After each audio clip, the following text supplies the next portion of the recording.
한국을 계산해서 빼겠다뇨. 제정신입니까? 낮게 던진 한 문장이 나토 지하 전략 상황실을 얼어붙게 만들었습니다. 새벽 3시 중국 동북정구 기갑여단 3개가 동시에 내륙으로 방향을 틀었고 위성 화면 속 먼지 기둥은 해안이 아닌 심장부를 향해 뻗어갔습니다. 영국은 균형 붕괴를 경고했고 프랑스는 대응체계 재검토를 요구했으며 터키는 대만 해협을 언급했습니다. 32개국의 시선이 뒤엉킨 채 시간은 흘렀고 모두가 중국의 규모만 붙잡은 채 가장 먼저 계산됐을 이름을 끝내 입 밖에 내지 못했습니다. 그때 지도 아래쪽에서 조용히 하나의 변수가 떠올랐습니다. 한 번도 이런 방식으로 호출된 적 없던 그 이름, 한국이 왜 지금 나토를 멈춰 세운 겁니까? 그 전에 잠깐 1초 만에 누를 수 있는 좋아요 버튼을 꾹 눌러주시면 영상 제작에 아주 큰 힘이 됩니다. 그럼 바로 시작하겠습니다. 지금 즉시 보고드립니다. 중국 동북전구 이하 기갑여단 3개가 새벽 3시를 기점으로 동시에 이동을 개시했습니다. 이동축은 해안방어 방향이 아닙니다. 내륙기동축입니다. 반복합니다. 내륙기동축입니다. 분석관의 목소리에는 억누르려 해도 감출 수 없는 긴장이 실려 있었습니다. 브뤼셀 나토 본부 지하 전략 상황실 최상위 등급 긴급 소집으로 32개 회원국 고위 군사대표 전원이 한자리에 모인 상황이었죠. 이 등급의 소집은 제가 나토에 몸담은 이래로 손에 꼽을 정도였습니다. 대형 스크린에는 위성 영상이 실시간으로 흐르고 있었습니다. 중국 동북전구의 광활한 평원 위로 기갑 차량 종대가 먼지를 일으키며 이동하고 있었죠. 그 뒤를 자주포 대열이 따르고 있었습니다. 화면만 봐도 이건 연례 순환 훈련의 움직임이 아니라는 걸 알 수 있었습니다. 통상 훈련이라면 여단 단위로 순차 이동을 합니다. 한 부대가 빠지고 다음 부대가 뒤따르는 구조죠. 그것이 중국군의 일반적인 패턴이었습니다. 그런데 이번에는 3개 여단이 같은 시각에 동시 출발한 겁니다. 게다가 경로마저 달랐습니다. 해안을 따라 방어 진지로 이동하는 것이 아니라 내륙 깊숙이 기동축을 형성하고 있었죠. 새벽 시간대 동시 기동의 내륙축 집중 이동, 이 두 가지가 겹치면 의미가 완전히 달라집니다. 영국 대표가 가장 먼저 자리에서 일어났습니다. 이건 심각하게 봐야 할 상황입니다. 동아시아 전체의 군사 균형이 흔들릴 수 있습니다. 목소리는 낮았지만 그 안에 담긴 무게는 회의실 전체에 퍼졌죠. 프랑스 대표가 곧바로 받았습니다. 기동 속도를 보십시오. 우리가 기존에 상정했던 시나리오보다 분명히 빠릅니다. 대응체계 전체를 재검토해야 합니다. 터키 대표가 끼어들었죠. 만약 이것이 대만 해협 상황과 연결된다면 어떻게 됩니까? 우리의 대응 범위를 넘어서는 문제가 될 수 있습니다. 회의실 분위기가 급격하게 무거워지고 있었습니다. 장군들의 눈이 스크린과 서로의 얼굴을 번갈아 오가고 있었죠. 누군가는 펜을 내려놓았고 누군가는 팔짱을 끼며 의자 등바디에 깊이 몸을 묻었습니다. 두려움이 회의실 공기 속에 천천히 번지고 있었죠. 저는 한마디도 하지 않았습니다. 자리에 앉아 팔짱을 낀 채 스크린을 보고 있었습니다. 위성 사진의 타임스탬프를 확인하고 부대 이동 경로를 머릿속으로 그리고 있었죠. 표정은 바꾸지 않았습니다. 제 이름은 빅터 볼프입니다. 독일 연방군 대장 출신이고 현재 나토 전략기동 분석위원회 수석 자문을 맡고 있죠. 기갑 전력 분석과 고속 돌파 교리 분야에서 40년을 보낸 사람입니다. 저는 과장을 싫어합니다.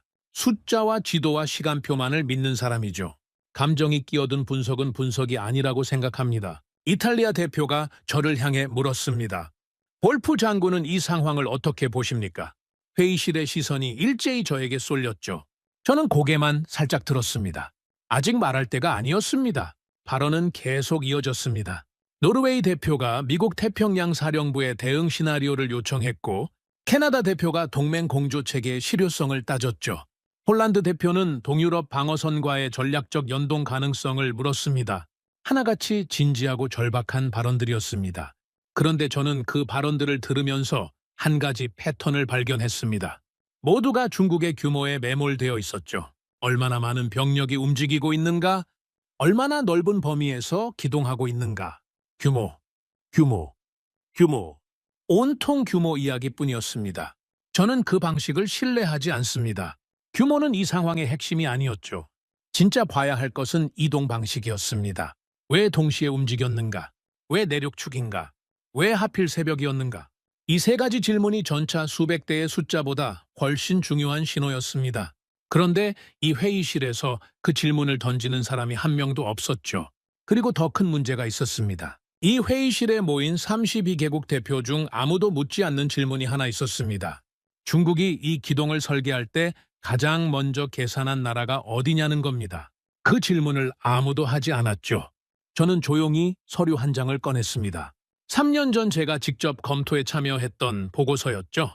동아시아 주요국 기갑 전력 밀도 비교 분석, 나토 주요 7개국의 기갑 전력과 동아시아 3개국의 전력을 정밀하게 대조한 문서였습니다. 120페이지에 달하는 보고서의 결론은 단 한 줄이었죠. 한국의 기갑 밀도는 비정상적으로 높다. 당시에도 이 결론은 적잖은 논란이 됐습니다. 일부 위원들은 과장이 아니냐고 했죠. 저는 과장이라는 단어를 싫어합니다. 숫자는 과장하지 않습니다. 배치 구조와 집중도가 스스로 말해주는 것이 있었을 뿐이죠. 그 보고서를 3년 전에 읽고도 오늘 이 회의실에서 한국을 변수로 넣은 사람이 없다는 것. 그것이 제가 지금 자리에서 일어서야 하는 이유였습니다. 영국 대표가 다시 물었습니다. 볼프 장군, 발언하시겠습니까? 저는 천천히 일어섰습니다. 회의실이 조용해졌습니다. 질문 하나만 하겠습니다.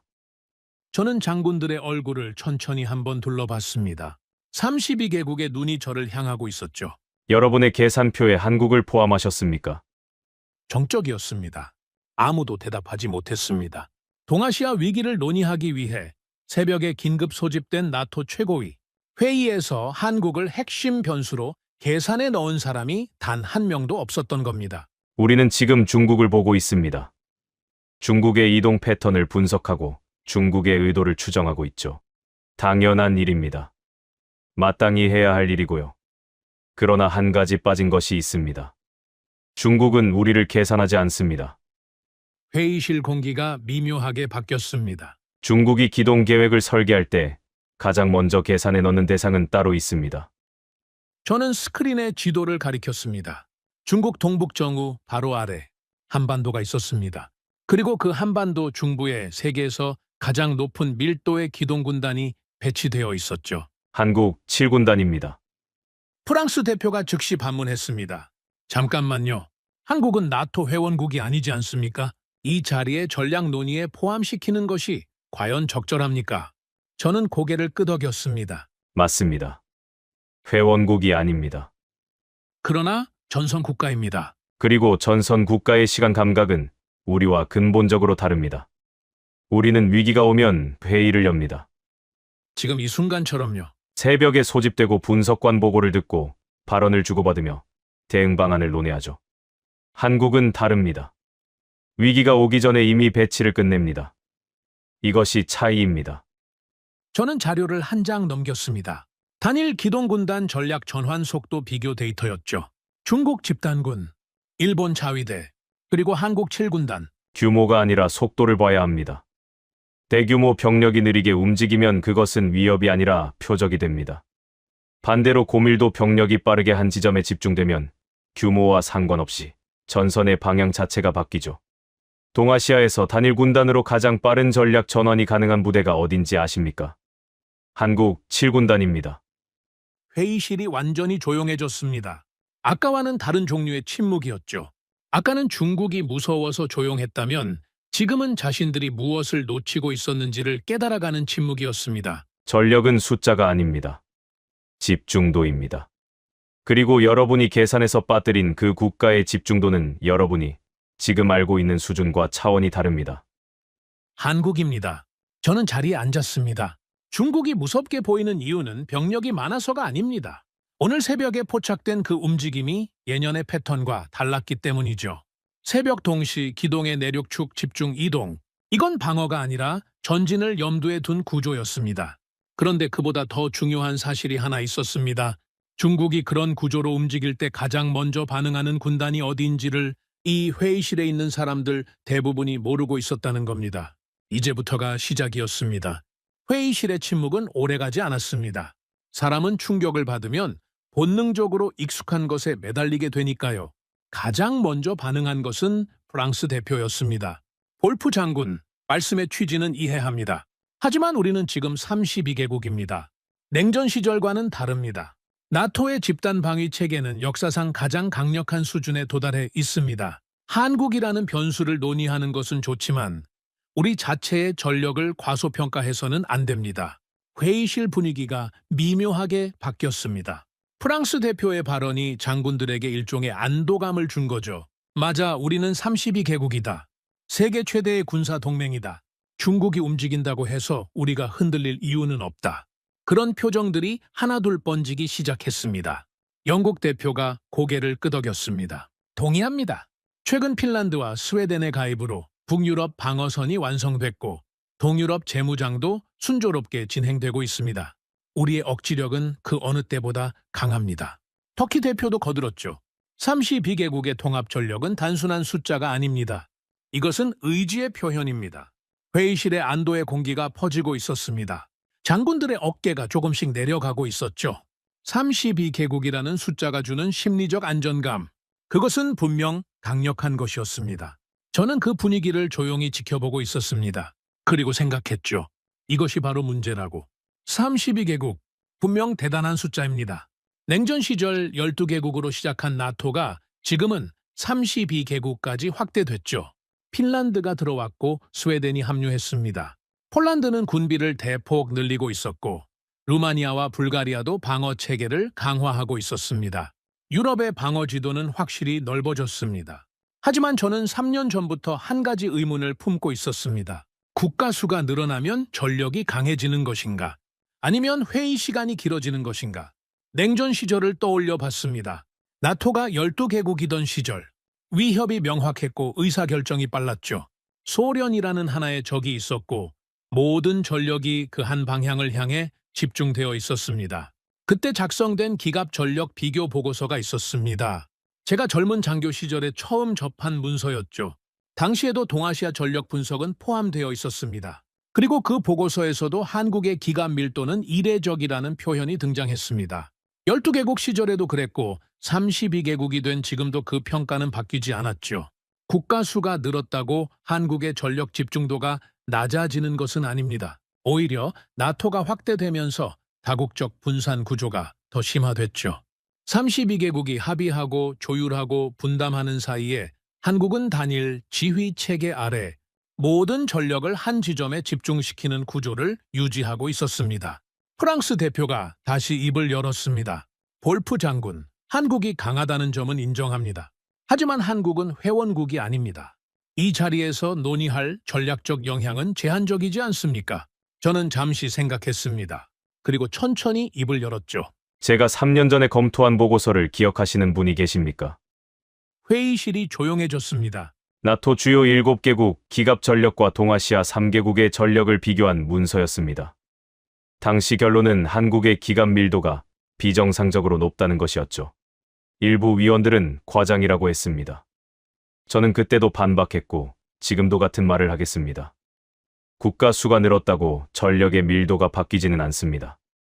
저는 자리에서 일어나 스크린 앞으로 걸어갔습니다. 지도를 확대했죠. 유럽 전체가 화면에 펼쳐졌습니다. 32개국의 영토가 넓게 퍼져 있었습니다. 이것이 나토입니다. 32개국의 영토와 전력이 이 넓은 지역에 분산되어 있죠. 각국은 자국 방어를 우선하면서 동시에 집단 방위에 참여하는 구조입니다. 위기가 발생하면 합의하고 조율하고 병력을 이동시킵니다. 시간이 걸리죠. 당연한 일입니다. 32개국이 움직이려면 32개국의 동의가 필요하니까요. 저는 지도를 동아시아로 전환했습니다. 한반도가 화면 중앙에 떴죠. 이것이 한국입니다. 나토 32개국의 영토를 합친 것과 비교하면 점 하나에 불과합니다. 하지만 이 점 하나 안에 집중된 기갑 전력의 밀도는 여러분이 상상하는 것 이상입니다. 나토는 넓습니다. 한국은 좁습니다. 그런데 전쟁은 넓은 쪽이 이기는 것이 아닙니다. 빠른 쪽이 이기죠. 회의실이 다시 조용해졌습니다. 폴란드 대표가 손을 들었습니다. 볼프 장군, 한 가지 묻겠습니다. 폴란드는 최근 대규모 군비 증강을 진행하고 있습니다. 그 과정에서 우리가 선택한 장비가 있습니다. 저는 고개를 끄덕였습니다. 알고 있었죠? 폴란드 대표가 말을 이었습니다. 우리는 독일제를 선택하지 않았습니다. 프랑스제도 아닙니다. 우리가 선택한 것은 한국의 K2 전차와 K9 자주포입니다. 왜 그랬는지 아십니까? 성능 때문만이 아닙니다. 납기 때문입니다. 한국은 약속한 시간에 약속한 수량을 정확히 맞춰서 보내줬습니다. 유럽의 어떤 방산업체도 그 속도를 맞추지 못했죠. 회의실이 술렁였습니다. 폴란드 대표의 발언은 단순한 무기 이야기가 아니었죠. 32개국 중 하나가 자국의 방어를 한국에 맡겼다는 고백이었습니다. 독일 대표의 표정이 굳었고 프랑스 대표의 시선이 흔들렸죠. 유럽 방산의 자존심이 흔들리는 순간이었습니다. 저는 이 순간을 기다리고 있었습니다. 폴란드 대표의 말이 핵심을 짚었습니다. 한국은 무기를 수출한 것이 아닙니다. 체계를 수출한 겁니다. 무기는 쇠덩어리입니다. 전차 한 대를 사는 것과 그 전차를 운영하는 교리까지 함께 도입하는 것은 완전히 다른 문제죠. 폴란드가 한국을 선택한 이유는 전차의 화력 때문만이 아닙니다. 한국이 70년 넘게 휴전선에서 유지해온 실전 운용 체계 때문입니다. 생각해 보십시오. 한국은 전쟁이 끝나지 않은 나라입니다. 휴전 상태이지 종전이 아니죠. 그 말은 70년이 넘는 시간 동안 단 하루도 긴장을 풀지 않았다는 뜻입니다. 매일 전선을 점검하고 매일 배치를 확인하고 매일 기동 준비를 유지하는 겁니다.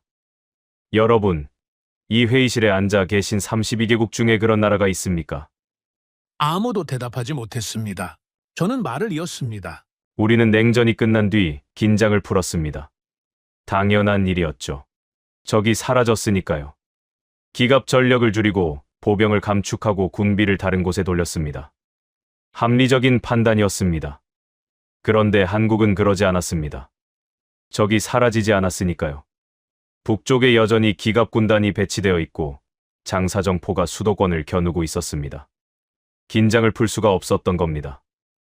그 결과가 무엇인지 아십니까? 70년간 단 한 번도 대비 태세를 낮추지 않은 군대가 만들어진 겁니다. 세계 어디에도 그런 군대는 없습니다.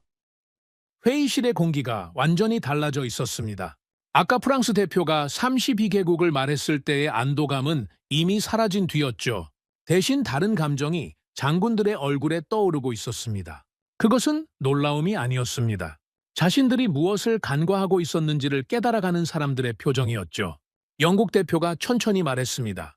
볼프 장군, 인정해야 할 것 같습니다. 우리는 32개국이라는 숫자에 스스로 안도하고 있었습니다. 하지만 숫자가 본질을 바꾸지는 않는다는 말씀이시죠. 저는 고개를 끄덕였습니다. 정확합니다. 12개국이던 시절에도 한국의 밀도는 이례적이었습니다. 32개국이 된 지금도 그 밀도는 변하지 않았죠. 변한 것은 우리입니다. 국가 수가 늘면서 오히려 의사결정은 느려졌고 전력은 더 넓게 분산됐습니다.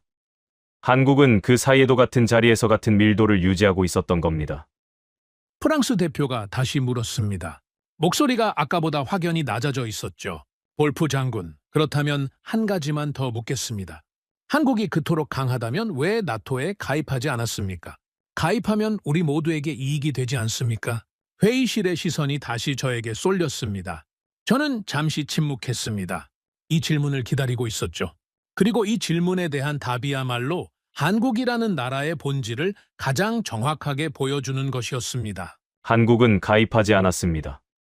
가입할 필요가 없었을 수도 있죠. 회의실이 웅성거렸습니다. 한국은 휴전 국가입니다. 전선 국가이죠. 동맹의 기대는 구조가 아니라 스스로 전선을 유지하는 구조입니다. 나토는 집단방위 체계입니다. 위기가 오면 회원국들이 모여서 대응하죠. 하지만 한국은 위기가 일상인 나라입니다. 모여서 논의할 시간 자체가 없는 나라이죠.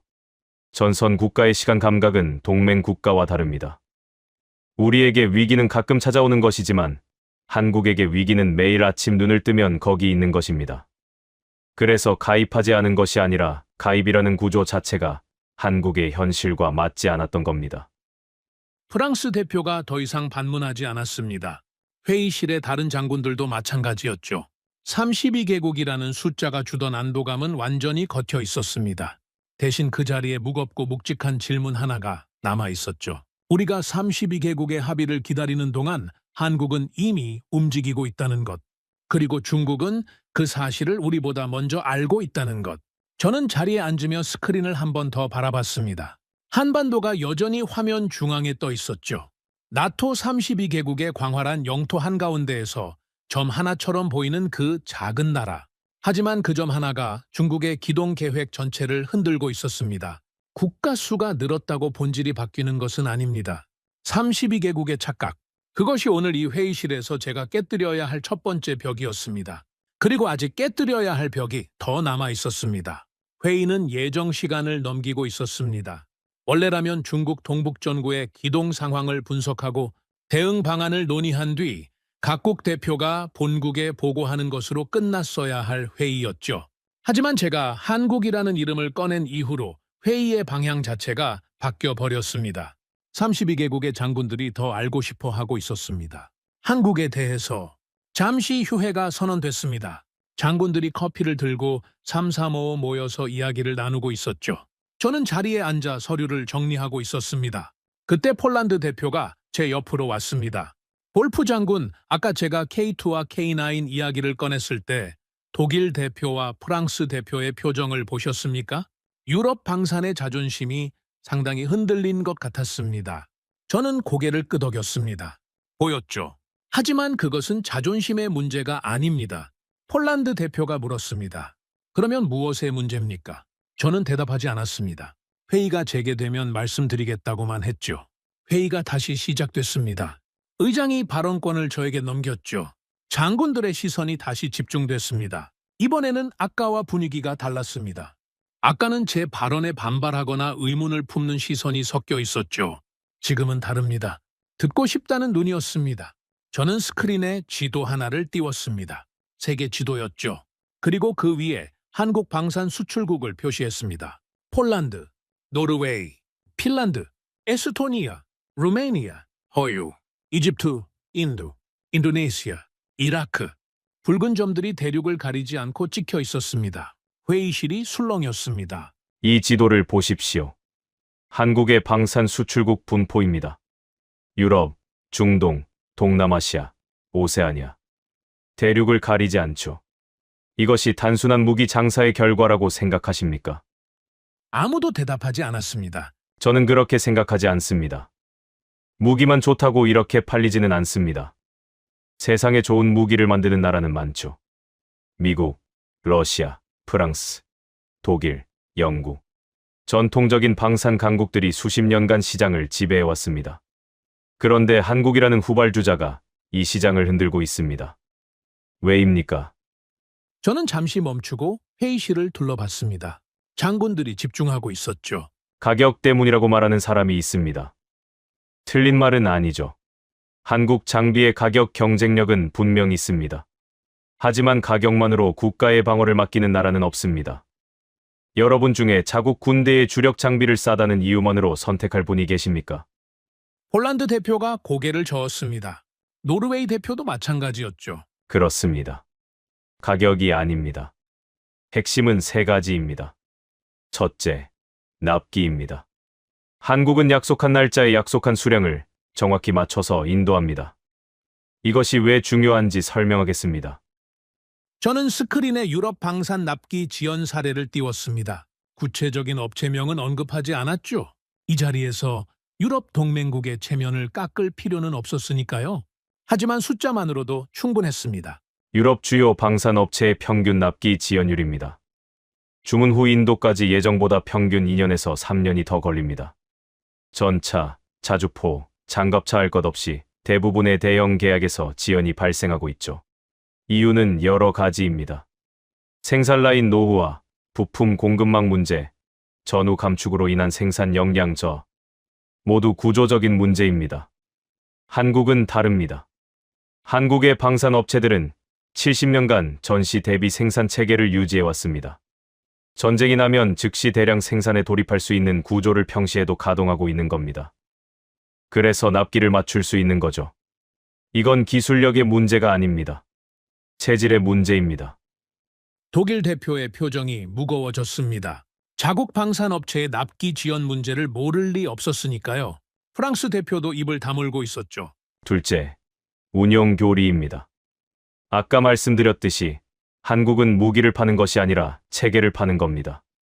K2 전차를 구매하면 그 전차를 어떻게 운용하는지, 어떤 지형에서 어떤 대형으로 기동하는지, 정비 주기는 어떻게 잡는지까지 함께 전수합니다. 이것은 70년간 휴전선에서 실제로 운용하면서 축적한 데이터에 기반한 교리입니다.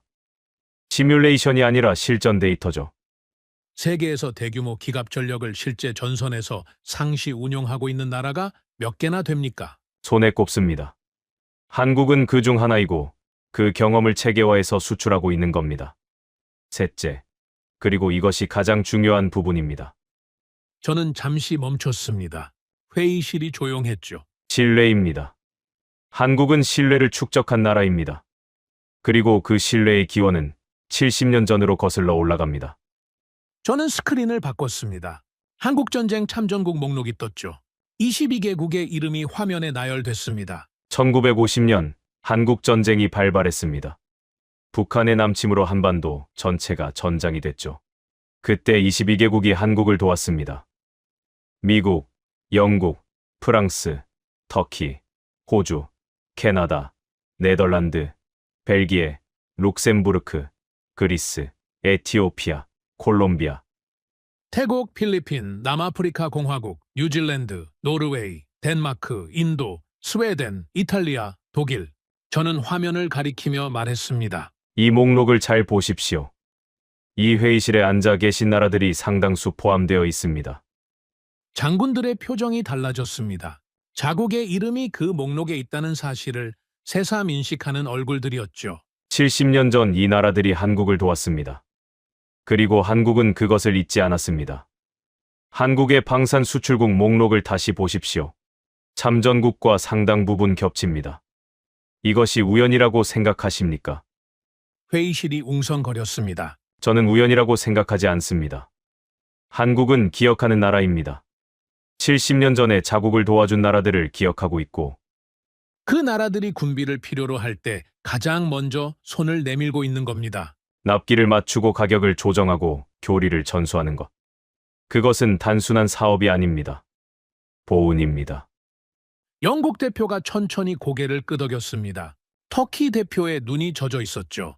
터키는 한국 전쟁에서 5천 명 이상의 병력을 보냈고 그중 상당수가 돌아오지 못했습니다. 그 사실을 터키 대표가 모를 리 없었죠. 여러분, 강한 나라는 많습니다. 군사력이 강한 나라, 경제력이 강한 나라, 기술력이 강한 나라. 세계의 강한 나라는 넘쳐납니다. 그러나 기억하는 나라는 드뭅니다. 70년 전의 도움을 잊지 않고 70년 후에 그것을 되갚고 있는 나라. 그런 나라가 세계에 몇이나 되겠습니까? 회의실이 완전히 조용해졌습니다. 이번 침묵은 충격도 아니었고 궁금증도 아니었습니다. 무게감이었죠. 한국이라는 나라가 가진 무게를 처음으로 제대로 느끼기 시작한 사람들의 침묵이었습니다. 저는 말을 이었습니다. 그래서 한국의 방산 수출은 단순한 무기 거래가 아닌 겁니다. 이것은 네트워크입니다. 신뢰를 기반으로 한 전략적 네트워크이죠. 한국의 K2 전차가 폴란드에서 달리고 있습니다. K9 자주포가 노르웨이에 배치되어 있죠. 핀란드, 에스토니아, 루마니아에도 한국 장비가 들어가고 있습니다. 이것이 무엇을 의미하는지 생각해 보십시오. 한국이 위기에 처했을 때 이 나라들은 어떻게 반응하겠습니까? 한국 장비를 쓰고 있는 나라들이 한국 교리로 훈련한 군대들이 한국의 위기를 남의 일로 볼 수 있겠습니까? 동맹은 조약으로 맺어지는 것만이 아닙니다. 신뢰로 연결되는 겁니다. 한국은 나토에 가입하지 않았습니다. 하지만 나토 회원국 상당수가 이미 한국의 장비를 운용하고 있죠. 이것은 조약 없는 동맹입니다. 서류 없는 연대이죠. 프랑스 대표가 낮은 목소리로 말했습니다. 볼프 장군, 그 논리대로라면 한국은 나토에 가입하지 않고도 나토 회원국들과 사실상의 군사적 연결을 만들어낸 셈입니까? 저는 고개를 끄덕였습니다. 그렇습니다. 그리고 그것이 한국이 무서운 진짜 이유입니다. 군사력만 강한 나라는 고립될 수 있습니다. 아무리 전차가 많아도 혼자 싸우면 한계가 있죠. 하지만 한국은 혼자가 아닙니다. 70년간 쌓아온 신뢰가 있고 그 신뢰를 기반으로 형성된 네트워크가 있습니다. 한국이 위기에 처한다면 계산은 단순하지 않을 것입니다. 한국 한 나라의 문제가 아니라 한국과 연결된 모든 나라의 문제가 되니까요. 회의실의 장군들이 서로의 얼굴을 바라보고 있었습니다. 폴란드 대표는 고개를 끄덕이고 있었고 노르웨이 대표는 팔짱을 풀고 앞으로 몸을 기울이고 있었죠. 터키 대표는 여전히 한국전쟁 참전국 목록이 띄워진 스크린을 바라보고 있었습니다. 저는 마지막으로 한마디를 덧붙였습니다. 중국은 이 사실을 알고 있습니다. 한국을 공격하는 것이 한국 한 나라를 상대하는 것이 아니라는 걸 중국은 계산하고 있죠. 그래서 중국이 한국을 두려워하는 겁니다. 전차가 많아서가 아닙니다. 한국 뒤에 서 있는 나라들 때문입니다. 강한 나라보다 기억하는 나라가 더 무섭습니다. 그리고 기억하는 나라의 뒤에는 그 기억에 보답하려는 나라들이 서 있죠. 한국은 전력을 수출한 것이 아닙니다. 신뢰를 축적한 겁니다. 그리고 그 신뢰는 어떤 조약보다 강합니다. 저는 자리에 앉았습니다. 회의실은 오랫동안 조용했습니다. 32개국의 장군들이 각자의 생각에 빠져 있었죠. 한국이라는 나라가 가진 힘의 본질이 무엇인지를 처음으로 제대로 마주한 순간이었습니다. 전력이 아니었습니다. 밀도만도 아니었죠. 한국이 진짜 무서운 이유는 70년간 쌓아온 기억과 신뢰, 그리고 그것을 전략적 자산으로 전환시킨 구조에 있었습니다. 그리고 저는 알고 있었습니다. 아직 장군들에게 말하지 않은 것이 남아있다는 걸요. 한국의 속도에 대해서는 말했습니다. 한국의 밀도에 대해서도 말했죠. 한국의 신뢰에 대해서도 말했습니다. 하지만 진짜 핵심은 아직 꺼내지 않았습니다. 한국 7군단이 실제로 어떻게 움직이는지, 그 속도가 어떤 의미를 갖는지, 중국이 왜 그것을 가장 먼저 계산하는지, 그 이야기는 이제부터였습니다. 회의가 재개되자 분위기가 달라져 있었습니다. 3장까지는 제가 먼저 발언을 이끌어야 했죠. 장군들은 듣기만 하거나 반문하는 쪽이었습니다. 하지만 지금은 달랐습니다. 장군들이 먼저 질문을 준비하고 있었죠. 서류를 넘기는 손이 빨라져 있었고 서로 소공어리는 모습도 보였습니다. 한국이라는 변수가 이 회의실의 사고 구조 자체를 바꾸기 시작한 겁니다. 의장이 발언 순서를 정리하려 했지만 영국 대표가 먼저 손을 들었습니다. 볼프 장군, 지금까지 말씀하신 내용을 정리해 보겠습니다. 한국의 기간 밀도가 비정상적으로 높고 70년간 대비 태세를 유지해왔으며 방산 수출을 통해 국제적 신뢰 네트워크를 구축했다. 여기까지는 이해했습니다. 하지만 한 가지 현실적인 문제가 있습니다. 영국 대표의 목소리가 낮아졌습니다. 한국은 북한과 대치하고 있습니다. 휴전선 바로 너머에 북한의 대규모 기갑군단이 있고 장사 정포가 수도권을 겨누고 있죠. 만약 중국이 움직이는 동시에 북한까지 움직인다면 한국은 양면 위기에 처하게 됩니다. 그 상황에서도 한국의 7군단이 자유롭게 기동할 수 있겠습니까? 방어에 묶이는 것 아닙니까? 회의실이 조용해졌습니다. 좋은 질문이었죠. 아니, 좋은 질문 정도가 아니었습니다. 핵심을 찌르는 질문이었습니다. 제가 지금까지 한국의 강점만을 부각시켰다면 영국 대표는 가장 날카로운 약점을 정확히 짚어낸 겁니다. 터키 대표가 덧붙였습니다. 동의합니다. 북한의 장사 정포는 서울 수도권 전체를 사정권에 넣고 있습니다. 개전 초기에 엄청난 화력이 쏟아질 텐데 그 상황에서 기동군단을 전진시킨다는 것이 현실적으로 가능합니까? 수도를 방어하는 것이 우선 아닙니까? 프랑스 대표도 고개를 끄덕였습니다. 볼프 장군이 말씀하신 밀도와 속도는 인정합니다. 하지만 양면 위기 상황에서는 그 밀도가 오히려 약점이 될 수도 있습니다. 한 곳에 집중된 전력이 동시에 두 방향의 위협을 감당할 수 있겠습니까? 회의실의 시선이 다시 저에게 쏠렸습니다. 장군들의 눈에 의문이 가득했죠. 볼프 장군, 이건 어떻게 설명할 겁니까? 그런 눈이었습니다. 저는 속으로 생각했습니다. 드디어 이 질문이 나왔다고. 이 질문을 기다리고 있었습니다. 사실 이 질문이 나오지 않았다면 제가 먼저 꺼냈을 겁니다. 한국의 강점만 나열하는 것은 제 방식이 아니니까요. 저는 과장을 싫어합니다. 약점을 감추고 강점만 부각시키는 것은 과장의 다른 형태이죠. 저는 천천히 일어섰습니다. 좋은 질문입니다. 그리고 이 질문에 대한 답이 바로 한국 7군단의 본질을 설명해 줍니다. 회의실이 집중했습니다. 영국 대표께서 물으셨죠. 북한이 동시에 움직이면 한국은 방어에 묶이지 않겠느냐고. 터키 대표께서도 같은 우려를 표하셨습니다. 수도권 방어가 우선 아니냐고. 프랑스 대표께서는 집중된 전력이 양면 위기에 취약할 수 있다고 지적하셨죠. 모두 합리적인 우려입니다. 그리고 유럽의 군사적 사고 체계에서는 당연한 결론이죠. 저는 잠시 멈췄습니다. 하지만 그 결론은 한 가지를 전제하고 있습니다. 한국 7군단이 방어 교리를 중심으로 설계된 부대라는 전제입니다. 그 전제가 틀렸습니다. 회의실 공기가 바뀌었습니다. 한국 7군단은 방어를 전제로 훈련하지 않습니다. 이 부대는 기동군단입니다. 전진 돌파에 특화된 구조이죠. 영국 대표의 눈이 커졌습니다. 터키 대표가 자세를 고쳐 앉았죠. 저는 스크린에 교리 비교 도표를 띄웠습니다. 나토의 일반적인 방어 교리와 한국 7군단의 기동 교리를 나란히 배치했죠. 나토의 표준 방어 교리를 보십시오. 위협이 감지되면 방어선을 설정하고 병력을 배치합니다. 적의 공격을 저지하고 아군의 피해를 최소화하면서 증원을 기다리는 구조이죠. 방어가 먼저이고 반격은 그 다음입니다. 이것이 유럽이 수십 년간 유지해온 기본 틀입니다. 한국은 다릅니다. 한국의 교리는 위협이 감지되면 방어선을 설정하는 것이 아니라 즉시 기동에 들어가는 겁니다. 적이 오기를 기다리는 것이 아니라 적이 오기 전에 먼저 움직이는 구조이죠. 수비가 아니라 전환입니다. 전환이 아니라 돌파입니다. 프랑스 대표가 손을 들었습니다. 잠깐만요, 볼프 장군. 북한의 장사 정포가 수도권을 타격하고 있는 상황에서 전진 기동을 한다는 겁니까? 수도를 두고 전진한다는 것이 전략적으로 성립합니까? 저는 고개를 끄덕였습니다. 바로 그 지점이었죠. 프랑스 대표의 의무는 유럽식 사고에서는 완전히 합리적입니다. 수도가 위협받으면 수도를 지키는 것이 상식이니까요. 하지만 한국의 상황은 유럽과 근본적으로 다릅니다. 한국의 수도 서울은 휴전선에서 불과 40km 거리에 있습니다. 북한의 장사정포 사정권 아니죠. 이것은 바꿀 수 없는 지리적 현실입니다.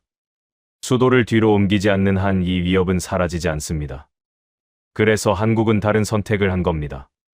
장사정포를 맞으면서 버티는 것이 아니라 장사정포의 원점을 타격하는 쪽으로 교리를 설계한 겁니다. 방어가 아니라 공격으로 방어하는 구조이죠.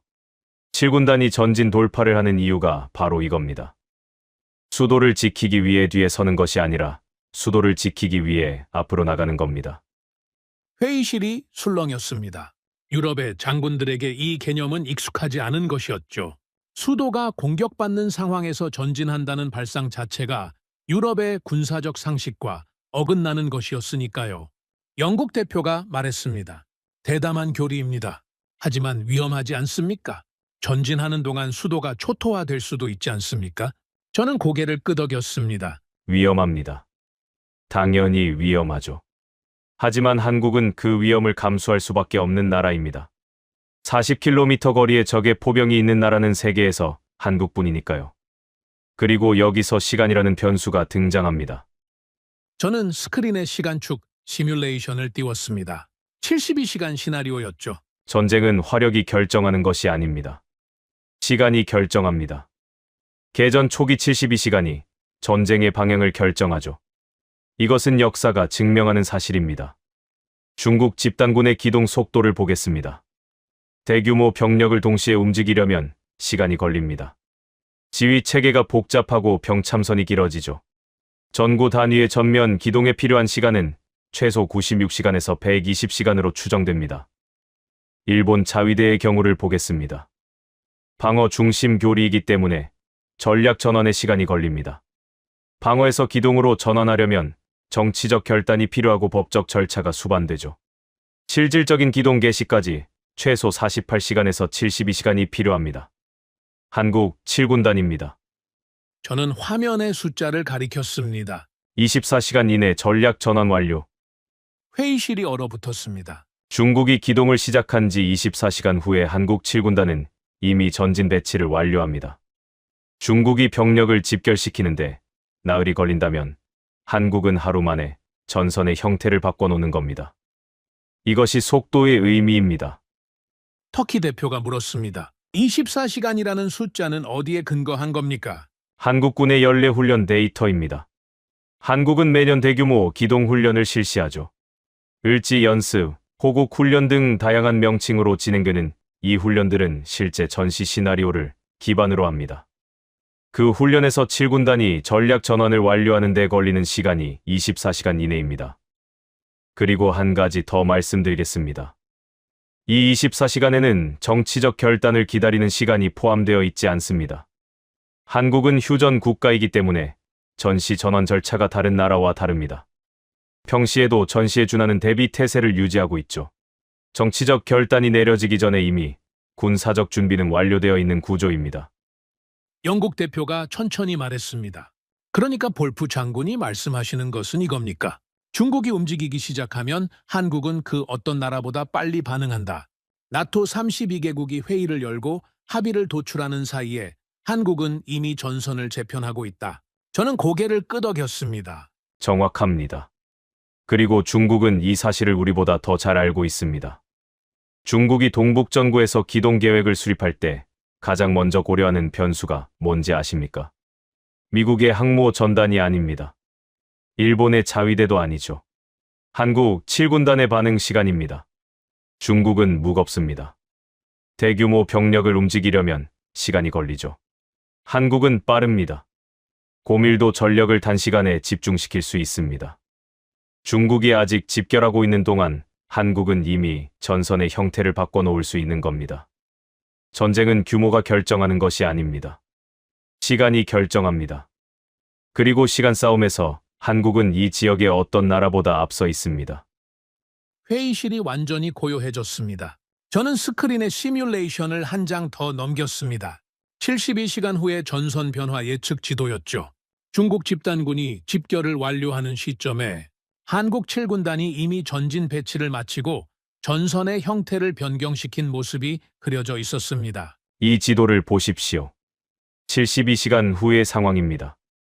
중국이 완전한 기동 태세를 갖추는 시점에 한국은 이미 3단계 앞에 있습니다. 이것이 밀도와 속도가 만들어내는 결과입니다. 대규모 병력이 느리게 움직이면 그것은 위협이 아니라 표적입니다. 반대로 고밀도 병력이 빠르게 한 지점에 집중되면 규모와 상관없이 전쟁의 방향이 바뀌죠. 72시간. 사흘입니다. 사흘이면 전쟁의 방향은 결정됩니다. 프랑스 대표가 낮은 목소리로 말했습니다. 지금까지 우리는 중국의 규모만 보고 있었습니다. 하지만 볼프 장군의 분석이 맞다면 우리가 진짜 봐야 할 것은 규모가 아니라 시간이었던 겁니다. 저는 고개를 끄덕였습니다. 그렇습니다. 그리고 시간 싸움에서 가장 유리한 위치에 있는 나라가 한국입니다. 중국은 그것을 알고 있죠. 우리만 모르고 있었던 겁니다. 저는 자리에 앉았습니다. 회의실의 장군들이 스크린에 떠 있는 72시간 시뮬레이션 지도를 물끄러미 바라보고 있었습니다. 그 지도 위에서 중국의 거대한 화살표는 아직 집결 중이었고 한국의 작지만 빠른 화살표는 이미 전선을 재편하고 있었죠. 규모의 시대는 끝나고 있었습니다. 속도의 시대가 오고 있었죠. 그리고 그 속도의 중심에 한국 7군단이 서 있었습니다. 하지만 속도만으로는 설명이 끝나지 않습니다. 빠르기만 한 군대는 위험할 수도 있죠. 중요한 것은 그 속도가 어떤 밀도와 결합되어 있느냐는 겁니다. 회의가 끝나고 잠시 정회 시간이 있었습니다. 장군들이 자리에서 일어나 335 모여 이야기를 나누고 있었죠. 저는 커피 한 잔을 들고 창가에 서 있었습니다. 브뤼셀의 하늘은 여전히 어두웠죠. 새벽에 시작된 회의가 오전을 넘기고 있었습니다. 독일 대표가 제 옆으로 왔습니다. 같은 나라 사람이니 편하게 말할 수 있었죠. 빅터, 솔직히 말해주게. 한국이 정말 그 정도인가? 자네가 과장하는 건 아닌가? 저는 커피를 한 모금 마시고 대답했습니다. 과장이라는 단어를 쓰지 말게. 자네도 알잖나. 내가 그 단어를 얼마나 싫어하는지. 독일 대표가 웃었습니다. 그래서 더 묻는 거야. 자네가 이렇게까지 한 나라를 집중적으로 분석하는 건 처음 보거든. 저는 창밖을 바라보며 말했습니다. 내가 한국을 높이 평가하는 건 감정이 아니라 구조 때문이네. 회의가 재개되면 보여주겠네. 자네도 놀랄 걸세. 회의가 다시 시작됐습니다. 의장이 제게 발언권을 넘겼죠. 장군들이 자리에 앉으며 시선을 집중했습니다. 저는 스크린에 새로운 자료를 띄웠습니다. 이번에는 숫자가 아니라 배치도였죠. 한반도 중부를 확대한 지도 위에 한국군의 기갑 전력 배치가 표시되어 있었습니다. 지금부터 보여드릴 것은 한국 7군단의 전력 배치 구조입니다. 사장까지 저는 속도에 대해 말씀드렸죠. 24시간 이내 전략 전환이라는 숫자를 보여드렸습니다. 하지만 속도만으로는 충분하지 않습니다. 빠르기만 한 군데는 위험할 수도 있죠. 중요한 것은 그 속도가 어떤 밀도와 결합되어 있느냐입니다. 저는 지도를 확대했습니다. 한국 중부 전선의 좁은 구간이 화면을 가득 채웠죠. 이 구간을 보십시오. 한반도 중부 전선입니다. 폭이 넓지 않습니다. 산악 지형이 양쪽을 막고 있고 그 사이로 기동이 가능한 회랑이 형성되어 있죠. 한국 7군단은 바로 이 회랑에 배치되어 있습니다. 그리고 이 좁은 회랑 안에 집중되어 있는 전력의 밀도가 문제입니다. 저는 스크린에 자료를 한 장 넘겼습니다. K2 블랙팬서 전차의 재원이 화면에 떴죠. K2 블랙팬서. 한국이 독자 개발한 주력 전차입니다. 여러분 중 일부는 이 전차의 이름을 폴란드 계약건에서 들어보셨을 겁니다. 하지만 이 전차가 실제로 어떤 물건인지 아시는 분은 많지 않을 겁니다. 독일의 레오파르트 EH7, 미국의 에이브럼스, 영국의 챌린저. 이 전차들은 여러분이 잘 아시는 서방의 주력 전차들이죠. K2는 이 전차들과 동급이거나 일부 항목에서는 능가하는 성능을 보유하고 있습니다. 하지만 제가 주목하는 것은 성능이 아닙니다. 배치 방식입니다. 저는 다시 배치도로 돌아갔습니다. 나토의 기갑 전력 배치를 먼저 보겠습니다. 나토는 다국적 분산 구조입니다. 독일의 일부, 폴란드의 일부, 발트 3국의 일부, 각국의 기갑 전력이 유럽 전역에 넓게 퍼져 있죠. 위기가 발생하면 이 분산된 전력을 한 지점으로 모아야 합니다. 시간이 걸리고 합의가 필요하고 병참이 수반되죠. 한국은 정반대입니다. 한국의 기갑 전력은 처음부터 한 지점에 집중되어 있습니다. 모을 필요가 없습니다. 이미 모여 있으니까요. 7군단의 기갑 여단들이 좁은 기동 회랑 안에 밀집 배치되어 있죠. 이것은 분산 후 집중하는 구조가 아닙니다. 처음부터 집중된 상태로 유지되는 구조입니다. 영국 대표가 물었습니다. 볼프 장군, 한 지점에 집중되어 있다면 적의 선제 타격에 취약하지 않습니까? 밀집 배치는 오히려 위험한 것 아닙니까? 좋은 지적이었습니다. 유럽의 군사적 상식에서는 밀집 배치가 위험하다고 봅니다. 적의 포병이나 미사일 한 발로 대규모 피해가 발생할 수 있으니까요. 그래서 나토는 분산 배치를 원칙으로 삼아왔죠. 영국 대표의 우려는 유럽의 평지 전장에서는 완전히 타당합니다. 넓은 평원에 전력을 밀집시키면 표적이 되죠. 하지만 한반도는 평지가 아닙니다. 저는 지도를 3차원 지형도로 전환했습니다. 산맥과 계곡이 입체적으로 드러났죠. 한반도 중부의 지형을 보십시오. 산악 지형입니다.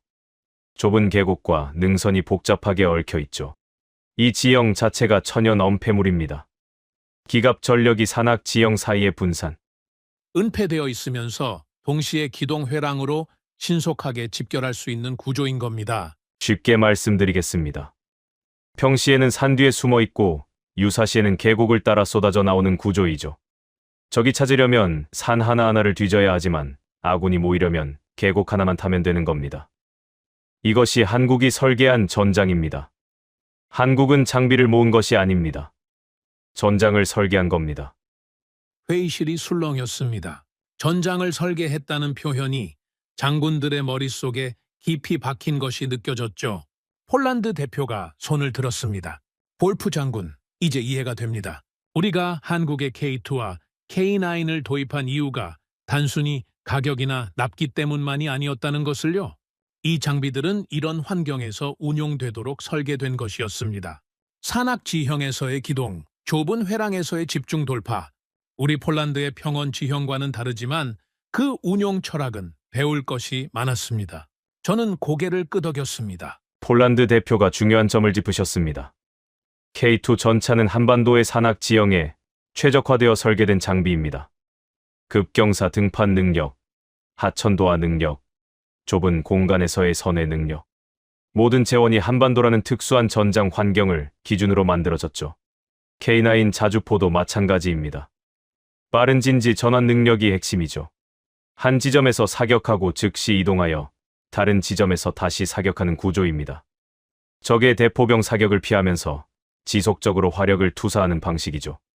이것은 북한의 장사정포 위협 속에서 살아남기 위해 만들어진 교리입니다. 70년간 실제 전선에서 매일같이 운용하면서 다듬어진 장비와 교리입니다. 시뮬레이션이 아니라 현실이죠. 저는 스크린의 밀도 비교 도표를 띄웠습니다. 나토 주요 회원국들의 단위 면적당 기갑 전력 밀도와 한국의 밀도를 나란히 배치한 자료였죠. 이 도표를 보십시오. 세로축은 단위 면적당 기갑 전력 밀도입니다. 가로축은 각국의 이름이죠. 독일, 프랑스, 영국, 터키, 폴란드, 이탈리아, 그리고 맨 오른쪽이 한국입니다. 저는 잠시 말을 멈추고 장군들이 도표를 충분히 보도록 기다렸습니다. 숫자를 직접 읽을 필요가 없었죠. 막대 그래프의 높이 차이가 모든 것을 말해주고 있었으니까요. 한국의 막대가 다른 나라들과 비교도 할 수 없을 만큼 높이 솟아 있었습니다. 독일 대표의 얼굴이 굳었습니다. 아까 저에게 과장 아니냐고 물었던 그 사람이었죠. 지금은 과장이라는 말을 꺼내지 못하고 있었습니다. 숫자가 눈앞에 있었으니까요. 이것이 밀도입니다. 한국의 기갑 전력 밀도는 나토 어떤 회원국과도 비교할 수 없는 수준입니다. 그리고 이 밀도가 아까 말씀드린 속도와 결합됩니다. 고밀도 전력이 24시간 이내에 전략 전환을 완료한다. 이것이 무엇을 의미하는지 아시겠습니까? 밀도가 다르면 결과가 다릅니다. 프랑스 대표가 천천히 말했습니다. 목소리에서 아까까지의 반론 기색은 완전히 사라져 있었죠. 볼프 장군, 솔직히 인정하겠습니다. 이 도표를 보기 전까지는 한국의 전력이 강하다는 말씀을 개념적으로만 이해하고 있었습니다. 하지만 이 숫자를 보니 차원이 다르다는 말의 의미를 알겠습니다. 영국 대표가 물었습니다. 볼프 장군, 한 가지만 더 확인하겠습니다. 이 밀도는 전시 동원 체제가 아니라 평시 기준입니까? 평시 상시 배치 기준입니다. 전시 동원이 이루어지면 이 밀도는 더 올라가죠. 회의실이 웅성거렸습니다. 터키 대표가 말했습니다. 평시에 이 정도 밀도를 유지한다는 것은 엄청난 비용이 수반되는 일입니다. 경제적으로 감당이 되는 겁니까? 좋은 질문입니다. 그리고 그 질문의 답이 한국이라는 나라의 본질을 한 가지 더 보여줍니다. 보통 국가는 경제 상황에 따라 군비를 조절합니다. 경기가 좋으면 늘리고 나쁘면 줄이죠. 합리적인 판단입니다. 우리 유럽도 그래왔고요. 한국은 다릅니다. 경제가 좋든 나쁘든 이 밀도를 유지합니다. 왜냐하면 줄일 수가 없으니까요. 북쪽의 위협은 경기와 상관없이 항상 거기 있습니다. 장사정포는 경제 상황을 보고 겨냥 방향을 바꾸지 않죠. 그래서 한국은 경제 성장과 군비 유지를 동시에 해내는 구조를 만들어낸 겁니다. 이것을 70년간 지속해왔습니다. 세계에서 그런 나라는 한국밖에 없습니다. 회의실이 깊은 침묵에 빠졌습니다. 이번 침묵은 지금까지와는 또 다른 종류였죠. 1장에서는 충격의 침묵이었고 2장에서는 깨달음의 침묵이었습니다. 3장에서는 무게감의 침묵이었고 4장에서는 경탄의 침묵이었죠. 지금은 두려움에 가까운 침묵이었습니다. 가장 무서운 군대는 강한 군대가 아닙니다. 준비된 군대입니다. 한국 7군단은 강하기도 했지만 그보다 더 무서운 것은 70년간 단 하루도 빠짐없이 이 밀도를 유지하며 준비해왔다는 사실이었죠. 우리가 걱정하는 것은 규모였습니다. 중국의 규모, 러시아의 규모. 하지만 중국이 진짜 두려워하는 것은 규모가 아니었죠. 집중이었습니다. 한 지점에 모든 것이 모여있고 그것이 24시간 안에 전선을 바꿀 수 있다는 사실. 그것이 중국의 계산을 복잡하게 만드는 핵심이었습니다. 저는 자리에 앉으며 스크린을 한 번 더 바라봤습니다. 밀도 비교 도표가 여전히 화면에 떠 있었죠. 한국의 막대가 다른 나라들을 압도하며 솟아있는 그 그래프. 32개국의 장군들이 그 막대를 바라보며 각자의 생각에 잠겨 있었습니다. 전력은 숫자가 아닙니다. 배치입니다. 그리고 한국은 그 배치를 70년간 한 번도 흐트러뜨리지 않았죠. 밀도의 공포. 그것을 이 회의실의 장군들이 처음으로 체감한 순간이었습니다. 회의실의 공기가 무거웠습니다. 지금까지의 논의가 장군들의 사고체계 전체를 흔들어 놓은 상태였죠. 한국의 속도, 밀도, 신뢰 네트워크, 그리고 전장 설계. 하나하나가 유럽의 장군들에게는 익숙하지 않은 개념이었습니다. 정회 시간 동안 장군들 사이에서 오간 대화의 내용이 제 귀에도 들려왔습니다. 놀라운 분석이다. 한국을 과소평가하고 있었다. 중국의 계산이 우리 생각보다 복잡하다. 대체로 그런 반응이었죠. 하지만 저는 알고 있었습니다. 장군들의 머릿속에 아직 풀리지 않은 질문이 하나 남아 있다는 걸요. 그 질문은 3장에서 프랑스 대표가 처음 꺼냈고 2장에서 제가 일부 답을 드렸지만 아직 완전히 해소되지 않은 것이었습니다. 한국은 왜 나토에 가입하지 않았는가? 회의가 재개되자마자 프랑스 대표가 손을 들었습니다. 예상대로였죠. 볼프 장군, 지금까지 말씀하신 내용을 종합하면 한국은 세계에서 가장 밀도 높은 기갑 전력을 보유하고 있고 24시간 이내 전략 전환이 가능하며 70년간 대비 태세를 한 번도 낮추지 않았고 방산 수출을 통해 국제적 신뢰 네트워크까지 구축했습니다. 이 정도 역량을 가진 나라가 왜 나토에 가입하지 않았습니까? 가입하면 우리 모두에게 이익이 될 텐데요. 솔직히 이해가 되지 않습니다. 회의실의 장군들이 일제히 고개를 끄덕였습니다. 프랑스 대표의 질문이 모두의 의문을 대변하고 있었죠. 영국 대표가 덧붙였습니다. 동의합니다. 한국의 전력이 그 정도라면 나토 입장에서도 한국의 가입은 환영할 만한 일입니다. 동아시아의 나토의 영향력을 확대할 수 있는 기회이기도 하고요. 한국 입장에서도 32개국의 집단방위 체계에 편입되면 안보가 강화되지 않겠습니까? 터키 대표도 말했습니다. 한국 전쟁 때 우리가 함께 싸웠습니다. 이미 피로 맺어진 관계 아닙니까?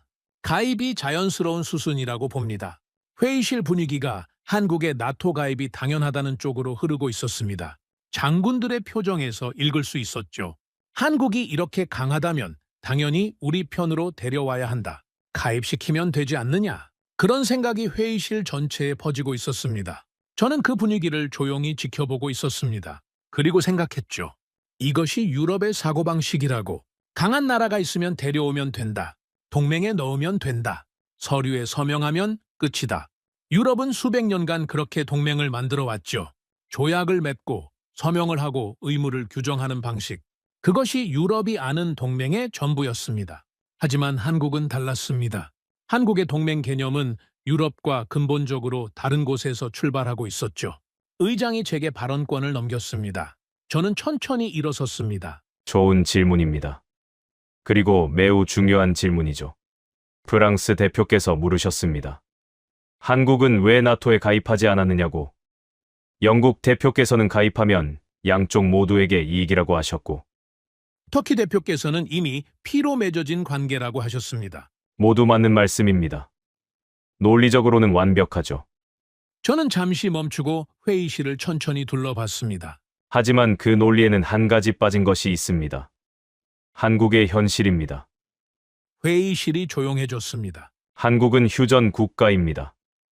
저는 이 한마디를 천천히 무게를 실어서 말했습니다. 장군들이 집중하고 있었죠. 휴전이라는 단어의 의미를 정확히 짚겠습니다. 전쟁이 끝난 것이 아닙니다. 전쟁을 잠시 멈춘 것이죠. 종전 선언이 이루어지지 않았습니다. 평화협정도 체결되지 않았죠. 법적으로 한국은 지금 이 순간에도 전쟁 중인 나라입니다. 이 상태가 70년 넘게 계속되고 있습니다. 터키 대표가 고개를 끄덕였습니다. 영국 대표의 표정이 진지해졌죠. 자, 이제 나토 가입의 의미를 생각해 보십시오. 나토 헌장 5조. 한 회원국에 대한 공격은 전 회원국에 대한 공격으로 간주한다. 집단방위의 핵심 조항이죠. 한국이 나토에 가입하면 어떻게 됩니까? 한국은 휴전 상태입니다. 북한과의 무력 충돌 가능성이 상시 존재하죠. 한국이 회원국이 되는 순간 북한의 어떤 도발이든 나토 전체의 문제가 됩니다. 32개국 아니 33개국 전체가 한반도 분쟁에 자동으로 연루되는 구조가 만들어지는 거죠.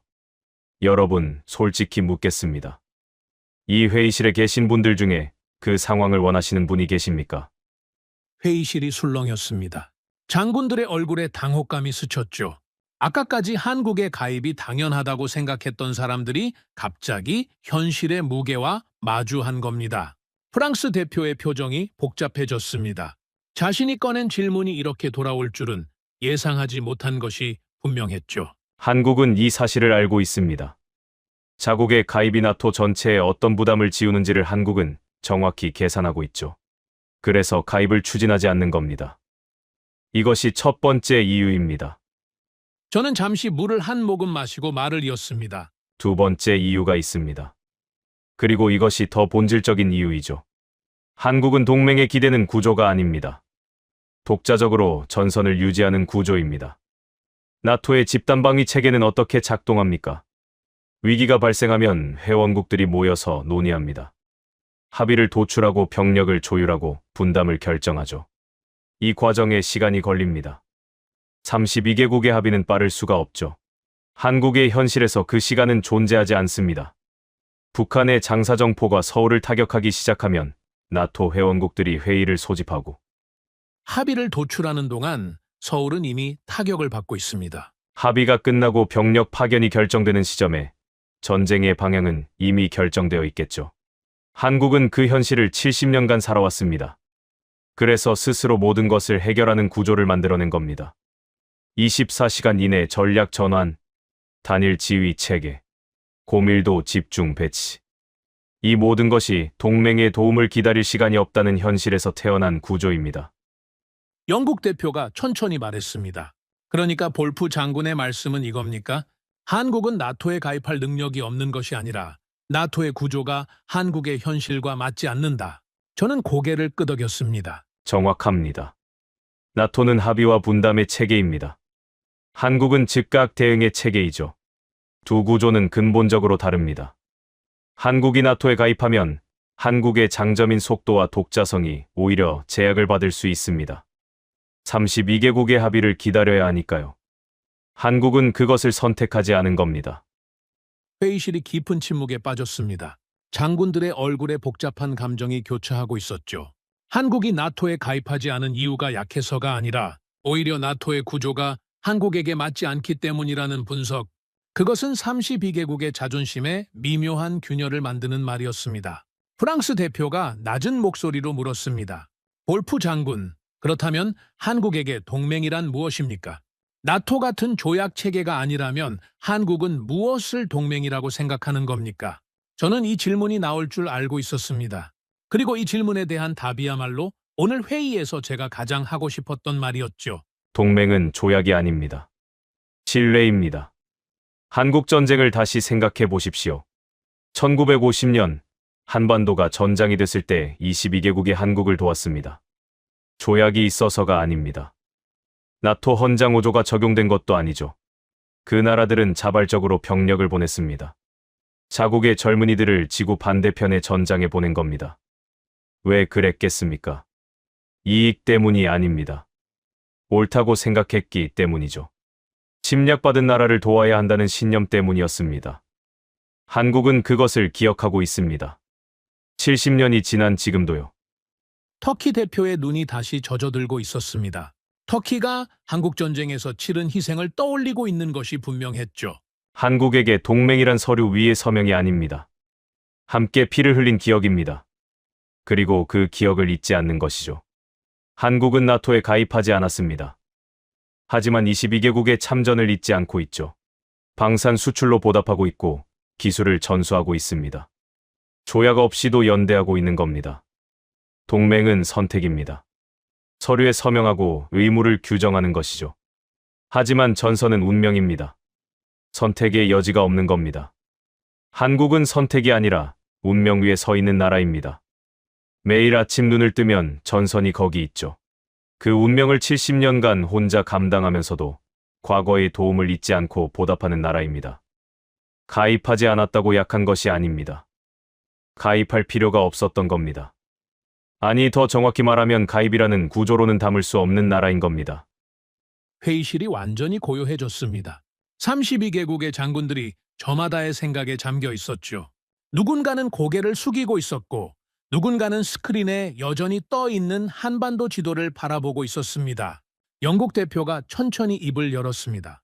볼프 장군, 오늘 회의에서 많은 것을 배웠습니다. 우리는 32개국이라는 숫자에 안도하고 있었고 한국이라는 변수를 계산해서 빠뜨리고 있었습니다. 한국이 나토에 가입하지 않은 이유조차 제대로 이해하지 못하고 있었죠. 부끄러운 일입니다. 프랑스 대표가 고개를 끄덕이며 말했습니다. 동의합니다. 우리는 동맹을 조약으로만 이해하고 있었습니다.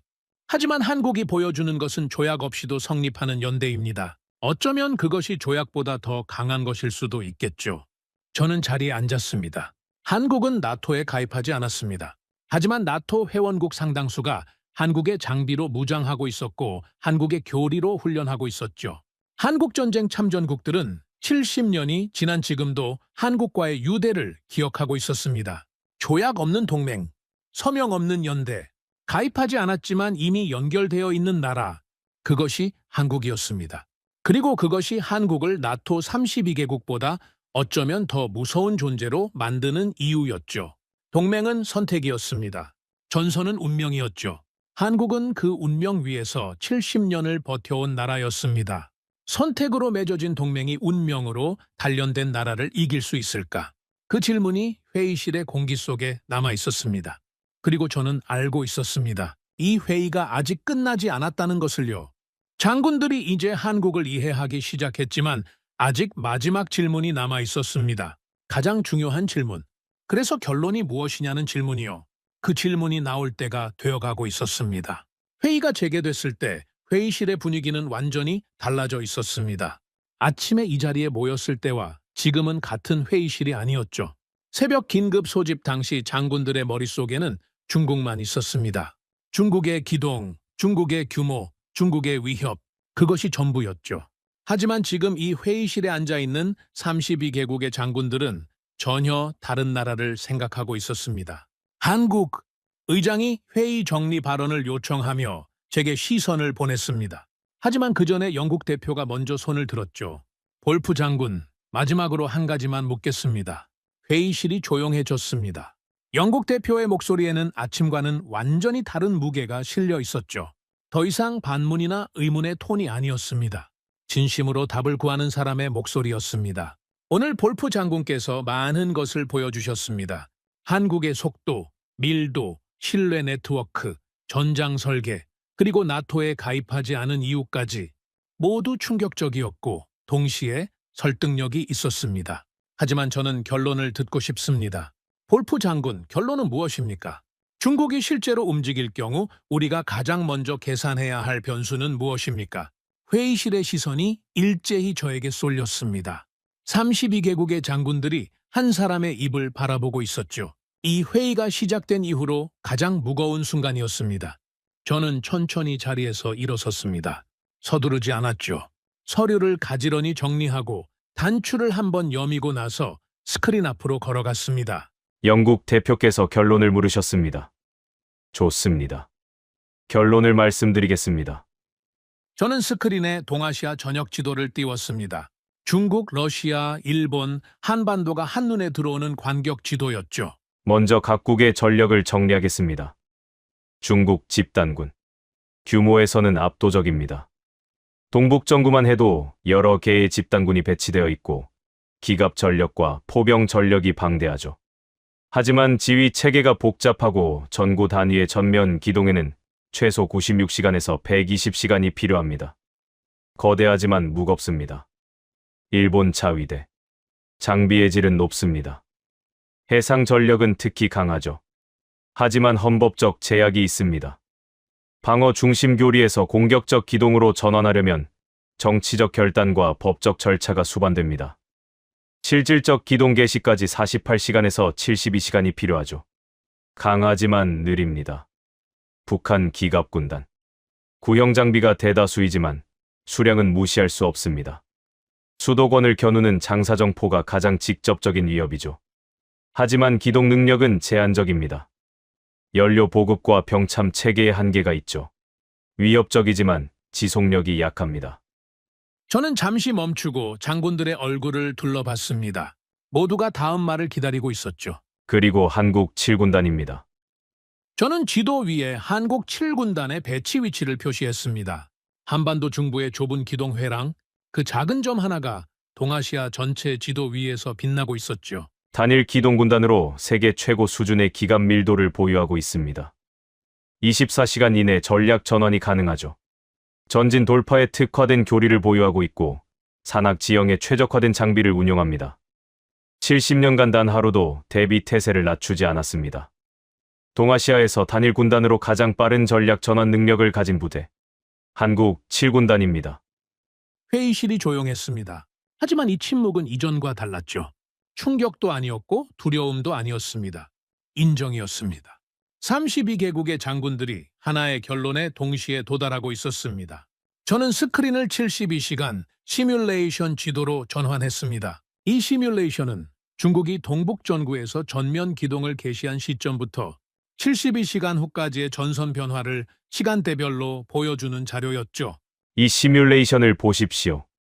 기점은 오늘 새벽 중국의 기동 개시 시점입니다. 개시 후 24시간. 중국 집단군은 아직 집결 중입니다. 각 여단이 지정된 집결지로 이동하고 있지만 전구 단위의 통합 기동 태세는 갖춰지지 않은 상태이죠. 일본 자위대는 정치적 논의가 진행 중입니다. 방위성과 총리관저 사이의 협의가 오가고 있지만 구체적인 기동 명령은 아직 내려지지 않았습니다. 같은 시점에 한국 7군단은 이미 전략 전환을 완료했습니다. 전진 배치가 끝났고 기동 회랑에 전력이 집중된 상태이죠. 저는 시뮬레이션의 시간축을 앞으로 돌렸습니다. 개시 후 48시간.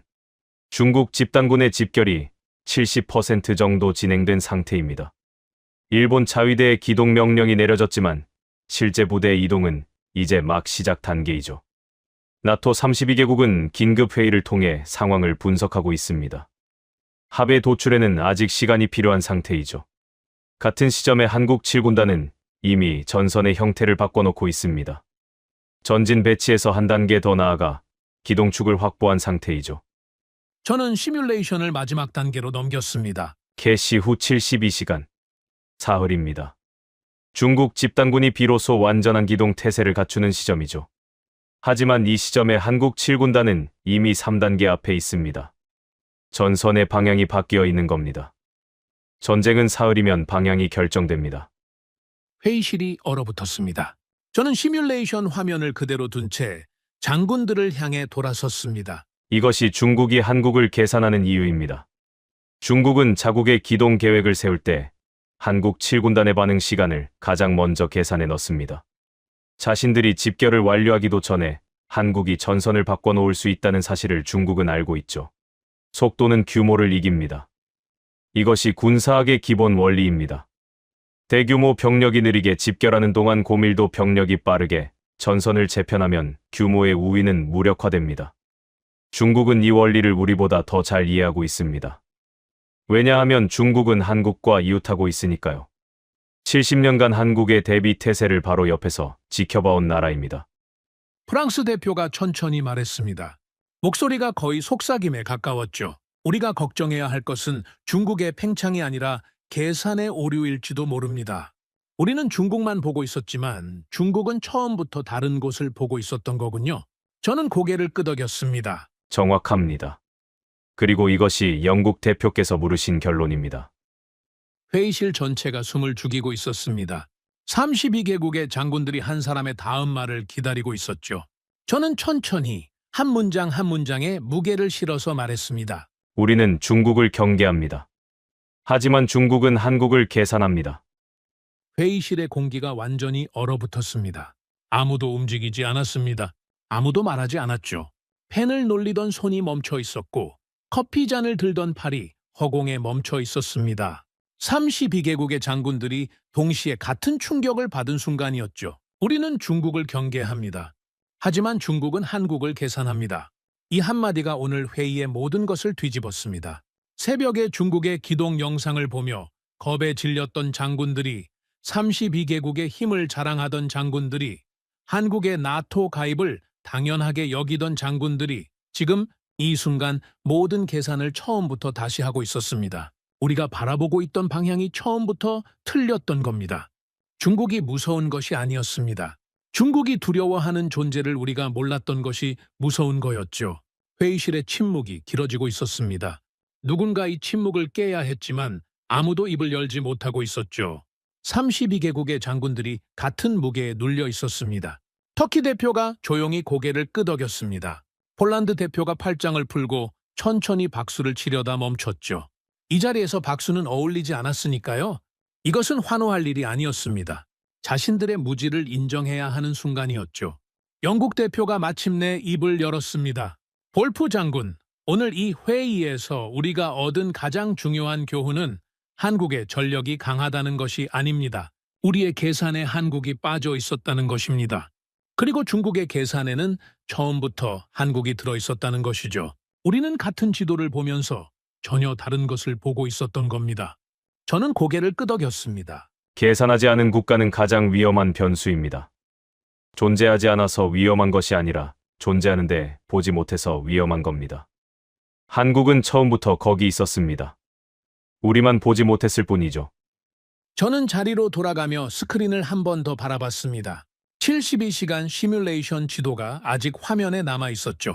중국의 거대한 화살표는 아직 집결 중이었고 한국의 작지만 빠른 화살표는 이미 전선을 바꿔놓은 상태였습니다.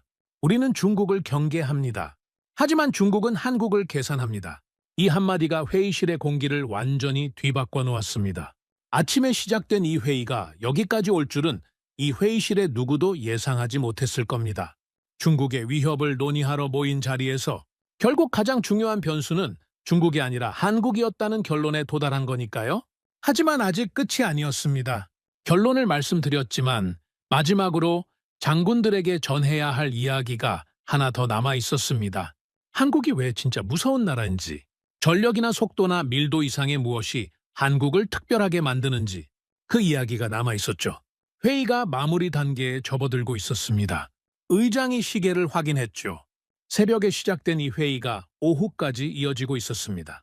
예정된 시간을 훨씬 넘긴 상태였지만 아무도 자리를 뜨지 않았습니다.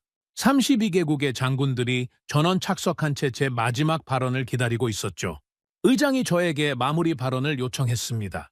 저는 자리에서 일어나 스크린 앞으로 걸어갔습니다. 이번에는 자료를 띄우지 않았죠. 빈 화면 앞에 서서 장군들을 바라봤습니다. 오늘 많은 이야기를 했습니다.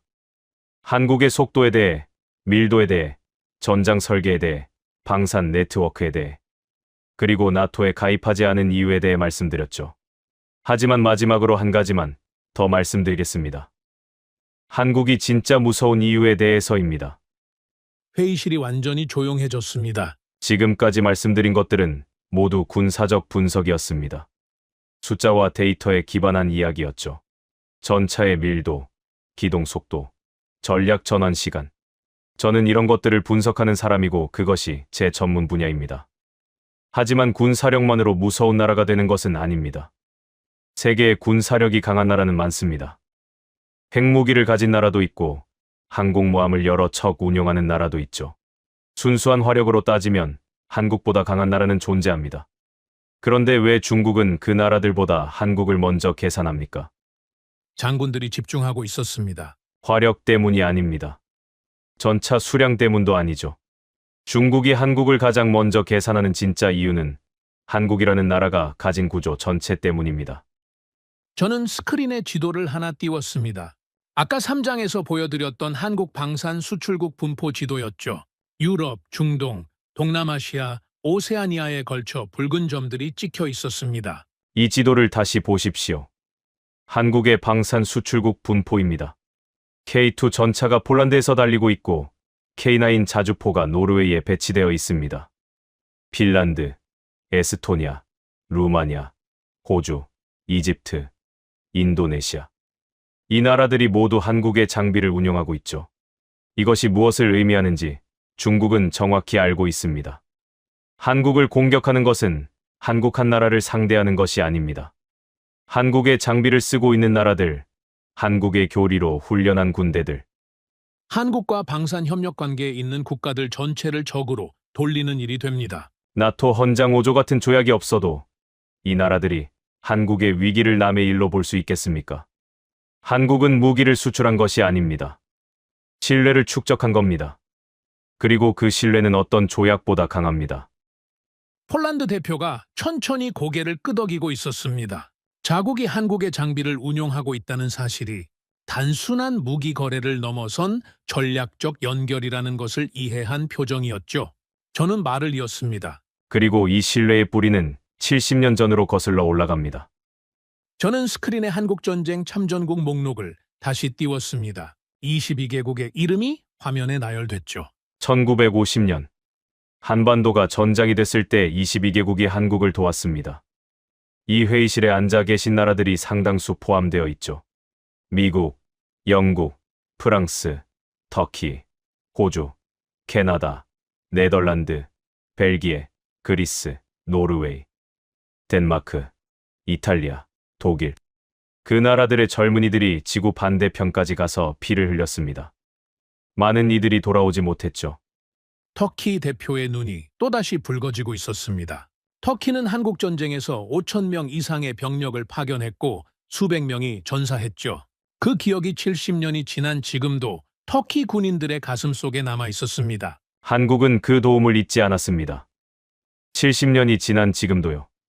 한국에는 참전국 기념관이 있습니다.